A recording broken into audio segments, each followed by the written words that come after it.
Welcome to Blizzard Fire. We hope this video helps fire up your solution. In this video, I will explain how to use the Draw 4 card in Uno. This powerful wild card can dramatically change the game's flow. It allows you to choose the next color to be played, giving you strategic control. However, there are specific rules for when and how you can play it, which we will cover in detail. Understanding these rules is key to mastering your Uno strategy and surprising your opponents. The Wild Draw 4 card is unique because it has a strict play condition. You can only play it if you genuinely have no other card in your hand that matches the color of the card currently on the discard pile. For example, if a red card is on top and you have no red cards, you can play the Wild Draw 4. You can, however, have a matching number or action card of a different color and still play it. After playing, you declare the new color.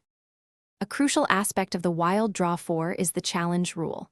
If the next player suspects you played the card illegally, they can challenge you. You then must show your hand to them. If you are found to have a playable card of the matching color, you must draw 4 cards yourself, and the challenger does not draw any.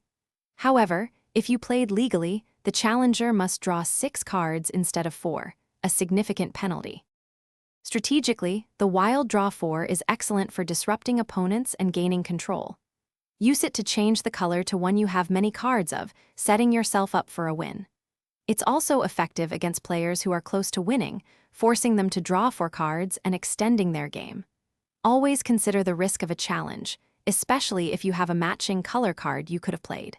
Play smart, and this card can be a game changer. Thanks for watching. If you found this helpful, don't forget to like and subscribe.